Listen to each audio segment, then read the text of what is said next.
Everyone loves the view from the top. How's everybody doing? I'm Jay Elsen, and this is Coyote Quarter. Well, the USD men took full advantage of their recent homestand, winning all 5 games and climbing into the early lead in the Summit League standings. That, however, wouldn't last long if the Coyotes were not able to figure out a way to win on the road. USD has struggled in that department this season with just 1 victory in their first 8 games away from the Dakota Dome. Joey James and company hoping to improve on that mark Thursday night at Western Illinois. Brandon Boss doing his part early on. 12 gets the runner to go here. And after an answer on the near end, it's Boss again. Not a replay. Boss had 10 on the night.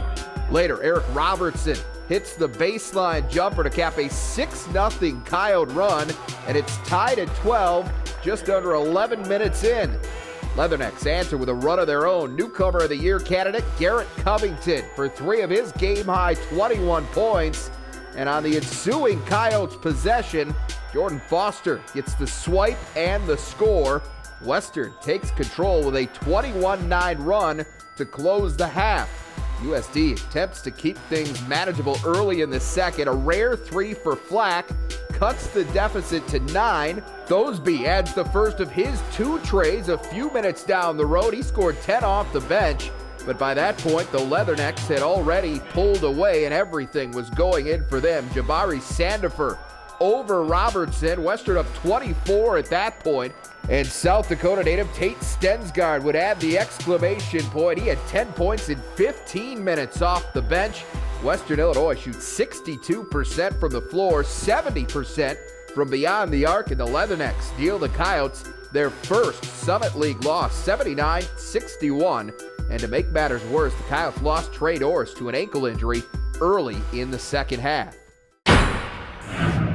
That ankle was bad enough to keep Norris out of the lineup Saturday afternoon at Omaha, but the Coyotes did need him early on. Trevor Gruss with some nice touch there, and here he is again. Plus the foul, Coyotes open up a 10-point lead.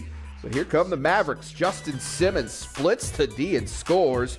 CJ Carter does almost the exact same thing later on in Omaha, manages to cut the deficit to 5 by the break. Coyotes try to seize momentum early in the second. The Tyler Flack slam makes it 34-31 USD. But that's when it started raining on the Mavericks end. Mike Rostampours was the first drop to fall, and after that, it flat out started to pour. CJ Carter times 2. 3 straight possessions with a 3. It gives the Mavericks a 46-43 lead, and they still weren't down out of the timeout. Marcus Tyus hits another, and Omaha's lead is up to 4. Coyotes down, but not done. Tyler Larson up and under. He had 13 in his first career start. Casey Kasperbauer follows with a couple of big jumpers, part of a 15-5 run that puts USD back in front, 60-54. But the Coyotes could not cool off those Mavericks. Caleb Steffensmeyer adds yet another 3. Omaha hit 7 of those and shot 59% in the second half to rally past USD 77-73. The box score shows just how valuable Trey Norris is to this team. Without him, the Coyotes managed just 10 assists compared to 14 turnovers. Norris currently leading the Summit League in both assists and assist-to-turnover ratio. Needless to say, the Coyotes would love to get Norris back in time for rivalry weekend. We'll get an update on his condition from head coach Joey James next. Welcome back to Coyote Quarter. Jay Elsen joined now by interim head coach the Coyote men, Joey James. And Joey coming off a couple of losses on the road over the weekend at Western Illinois, at Omaha, and that has just been a struggle for this team is trying to take what they've accomplished at home, and there's been a lot of wins at home, and taking that and replicating that away from home. Yeah, I tell you, Western Illinois, we just didn't play very well. I didn't think on either end of the floor, offensively, defensively, and a lot of it had to do with they are a very good defensive basketball team. But we just didn't execute like we were capable of doing. They did a nice job of doubling Trevor the whole night. Took him completely out of the game, almost like Youngstown State did us, and he's got to figure out a way to counter off of that. We got to figure out a way to play differently off of it, but we got to have other guys step up and make plays on the offensive end. But more than anything, I thought our defense and rebounding just wasn't there. And I thought at times, our guys played pretty hard, but they did some really nice things, and they just physically beat up on us, and that's what I didn't like. And we just got to continue to figure out a way to get better on the road and take those home games on the road with us and play better. Mm-hmm. For the first 12 minutes of this game, it was kind of back and forth. It was pretty dead even, and kind of that slow pace that Western Illinois likes. But something changed. What happened? They go on this 21-9 run, kind of open it up on you going into the half, and they just kind of never looked back from there. No, and again, I thought our transition defense was pretty poor at times, but offensively, we got to play a lot better. We got to have guys step up and make shots and be a little bit more aggressive. But I thought, going into the half, I think we were down 12. Not the end of the world, mm-hmm. Just the way Western Illinois plays, we figured we'd have a chance to get back in the game, come out second half, hit a three, get a stop, come right back down, and I believe there's about 18 and a half, 19 to go in the game, and Trey Norris goes down and out for the rest of the game, and I thought that hurt us pretty bad. Obviously, big loss, starting point guard, leading the Summit League in assists and assist-to-turnover ratio. So you're going to feel that. What is his status at this point? Because he didn't play Saturday, and obviously with the big week coming up this week, that's going to be a big question mark for everybody. Right now, he's day-to-day. Obviously, he didn't play against Omaha at all. He got taped up, went out on the floor, tried to move, couldn't quite do it. And I told him, if you're not 100%, we don't want you on the floor. And I don't even know where he's at right now. You get to come back home now, a place where you're 7-1, and at a very good time because it's rivalry week. North Dakota State coming in here, South Dakota State, two teams picked in the top 3 in the league in the preseason. And obviously with North Dakota State, experience is the big thing for them. They return all 5 starters, over 450 starts combined with this group. Obviously, very, very talented team there. They are, and I tell you, they've got some great players, and I got a lot of respect for their staff. Saul does a great job up there, but Marshall Bjorklund, Taylor Braun, those guys are really good. And then you throw in Lawrence Alexander, who's very talented, and Trayvon Wright, and they're exactly what I think our team will be a year from now as far as the experience and what we have returning. Mm-hmm. We're still young in a lot of places. I mean, there's times I look out on the floor and we got 5 sophomores. And so that's where our experience will help us in the future. But right now, our focus, without any question, will be on Thursday against North Dakota State. Yeah, focused on the Bison, but obviously you can't forget about the Jackrabbits coming in here on Saturday. This is a team you've had a lot of success against in the Dome, particularly in the D1 era here of late. So just knowing that's got to be add a little excitement to the mix for you coming Saturday. It is, and the energy in the building is going to be incredible. I mean, I think we all know that it's a fun game to be a part of. I've had the opportunity to not only coach in it but play in it, and I tell you, I absolutely love the rival week. It's a blast, but I don't want our guys to look ahead to Saturday. Right now, every game is an important game, and the most important one is your next one, and that's Thursday. All right, well, good luck to you this week, and we'll see you back here next week. Appreciate it. All right, Joe. The Coyote women now put an end to their Summit League skin over the weekend. We're going to have the highlights and post-game reactions next. And welcome back. Well, sometimes going home can be the cure to all that ails you. After all, it worked for the USD men. Why not the women? After an 0-3 road swing to start conference play, the Coyotes finally found their way back to the Dakota Dome, a place they'd won 14 of 17 Summit League games. Western Illinois was up first Thursday night. The Leathernecks came in losers of 2 straight, so something had to give. And early on, it looked like it might swing in USD's favor. Off the turnover, Raeshel Contreras takes it coast to coast to get the Coyotes on the board. A couple of possessions later, Maddie White, great look to Bridget Arns. She had 11, and the Coyotes are up 4. Taya Heemiller would add to that advantage. The sophomore, second in the Summit League in three-point percentage coming in. She hits the first of her 2 trays on the night to make it 14-8 USD. But Western awfully good from outside as well. They started proving it out of the timeout. Michelle Maher was the biggest culprit. She hits back-to-back threes to give the Leathernecks the lead. Paige Harmon can chuck it as well. She connects at another of Western's 7 first-half threes. They went from down 6 to up 12 at the break. There would be no quitting the Coyotes, though. USD came out of the locker room with a little extra energy, and it showed on both ends. Contreras leading the charge, the steal and the assist.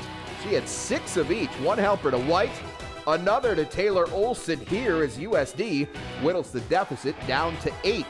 Unfortunately for them, the halftime break didn't cool off those WIU shooters. Harmon and Maher answer with consecutive threes. They were 11 of 14 combined from beyond the arc, and just like that, it's a 15-point game.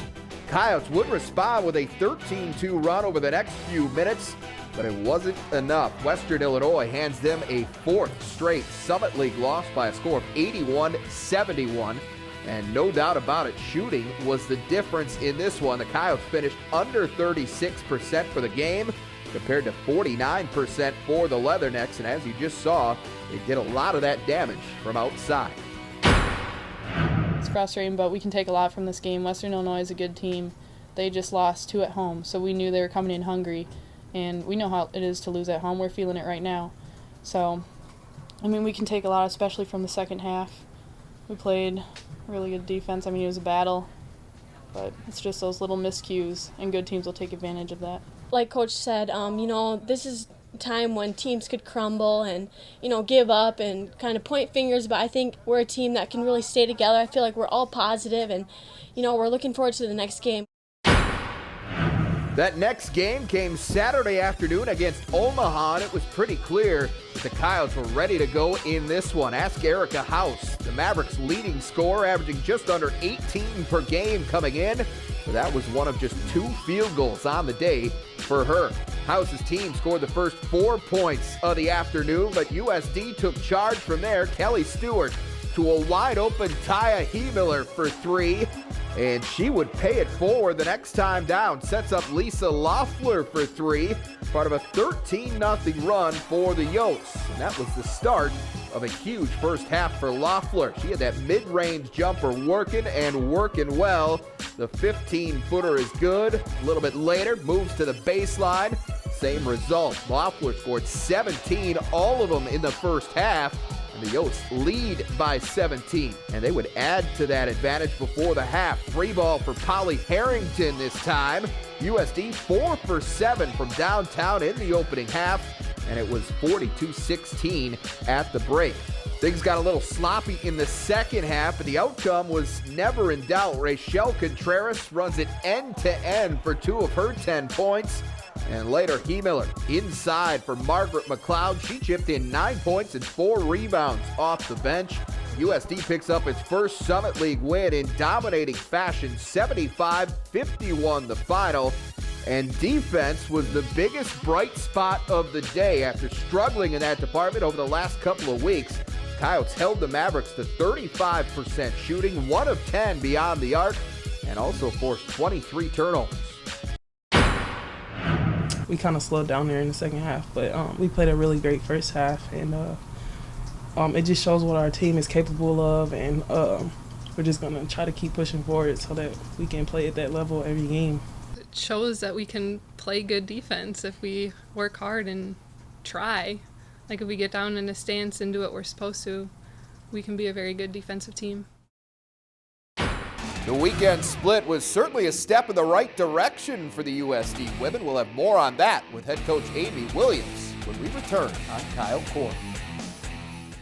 And welcome back to Kyle Quarter. Jay Elsen joined now by USD women's coach Amy Williams. The Coyotes, of course, split on the weekend with a loss to Western Illinois and a win over Nebraska-Omaha on Saturday. Let's take a look at both those games quickly here, Amy, and starting with Western Illinois. Now, this is a game This is a team that came in having lost 2 straight at home. And anytime you get a situation where the opponent is kind of reeling a bit themselves, you know that you're going to get kind of an inspired effort. And while things started out pretty well, you guys opened up a 14-8 lead. Suddenly, they came out of a timeout, and they just couldn't miss from beyond the arc anymore. And that's kind of a strength of this team anyway. Well, yeah, we knew heading into this game it was going to be 2 teams that were kind of scratching and clawing for a win. And we kind of desperately needed a win, and I think they felt the same way after losing those 2 close games at home the week before. So, it was a battle, and I think they won the battle because they shot so well from behind the arc, and we didn't do a particularly great job of defending. They're a team we had discussed about how it's kind of pick your poison. They have a tremendous post player inside with Ashley Luke, and if you let her go one-on-one, she can do some pretty big damage. And if you try to throw some double teams, then they've got some great shooters out there that can knock shots down. Yeah, you showed some fight though in the second half, despite that quality 3-point shooting that they were putting out there. You guys made a run. You actually outscored them in the second half. And given the circumstances coming in, the way the team had struggled of late, you had to be at least satisfied with the fact that the girls continued to play all the way through the end of the game. I mean, they had it down with 5-6 points at one point or another, and every time you did that, it seemed like Western would hit one of those shots and just kind of keep you at an arm's length. Right. I mean, I'm glad that we were able to kind of scrap and fight. You just can't dig yourself that big of a hole early in the ball game. So we're going to have to try to find a way to put 40 full minutes together. Very different start than on Saturday when Omaha came to town. This might have been one of the best halves of basketball we've seen all year from your team. 42-16 at the break.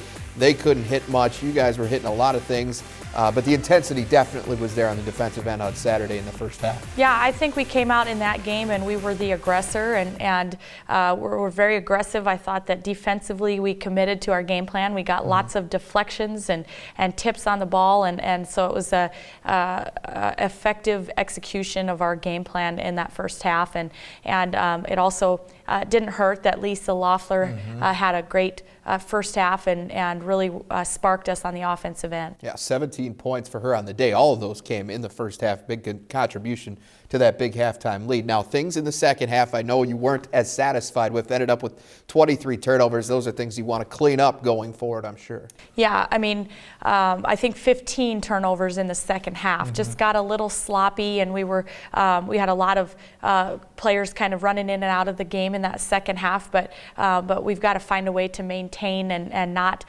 just get sloppy and kind of complacent there down the stretch. So, once again, our message really has been to try to get 40 solid minutes put together, and I don't think that necessarily happened Saturday, but we were able to get our first conference win, so that's a positive. Big weekend now coming up. You got to keep that momentum rolling because it's rivalry week. You hit the road for the first half of this part of your season at North Dakota State on Thursday, at South Dakota State then on Sunday, and obviously you don't need much more to get up for these games, just given the opponents. Yeah, I think, it's a big week. For me, I'm just trying to really keep it about that we've got to continue to try to get better. And this game on Thursday is the most important game on our schedule because it's the next game. And we've kind of kept that idea all year long and try not to get too high and too low for any type of, rivalry games or anything like that. Just more about just focusing on what we can do to become a better team. And obviously Sunday with South Dakota State. First time you've seen the Jackrabbits since that Summit League Tournament Championship last year. And certainly always interesting when the two teams from South Dakota meet. Yeah, we know they're playing really good basketball this year, and they're very deep and just like they've always been. So it's going to be a tough challenge, and we'll go up there on Super Bowl Sunday and see how we can fare. All right, well, good luck to you this week. I will see you back here next week. Thank you. All right, well, who says city kids can't learn to love life in South Dakota? Raeshel Contreras seems to be thriving in her new surroundings, and that's good news for the Coyote women. We'll have more on her right after this. And welcome back. We close tonight with our Coyote Quarter Athlete of the Week. And like our previous honoree, this week's subject has had to embrace a new identity. And for more on her, we bring in David Brown. Yeah, Jay, like Trey Norris for the men last week, Raeshel Contreras has sort of had to pick up the scoring slack a little bit for the Yotes. And like Norris, she can be a threat on the court in more than one way. More than 1,700 miles from her native San Francisco, Raeshel Contreras says she still feels right at home in Vermilion. When I saw the team, the whole vibe with everyone was just like, it was like a family, and the coaches were really nice, and right away I knew I kind of wanted to come here, which was weird because it was South Dakota and everyone thought it was like, what? But I liked it. The JUCO transfer from Foothills College also likes taking advantage of whatever situation she's in, particularly on the fast break. A lot of teams struggle with transition defense, so if I can come and, take it to you in transition D, I'm going to go ahead and do that. What I've learned with her is she's just very deceptive. Everything looks very kind of smooth, and then all of a sudden, boom, she explodes, and it's just kind of a part of her game and what makes her difficult to defend. Difficult doesn't even begin to describe the rash of injuries the Coyotes have suffered this season. Nicole Seekamp and Heidi Hoff have both gone down in recent weeks, which means Contreras has had to keep her scoring up.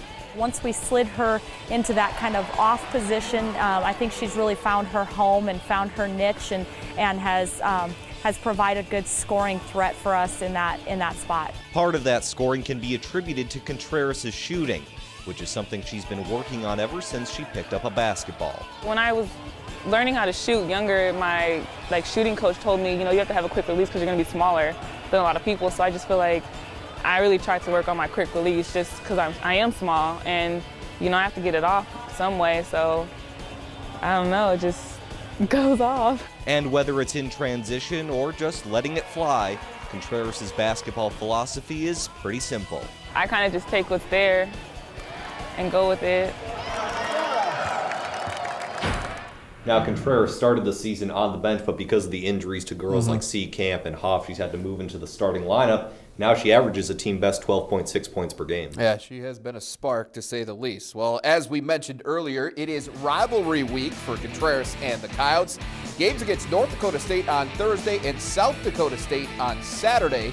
And by the way, we've got both men's games live right here on Midco Sports Network. Coverage tips off at 7 o'clock on Thursday and 4 o'clock on Saturday. We'll be back here to break it all down for you next Tuesday night on another episode of Coyote Quarter.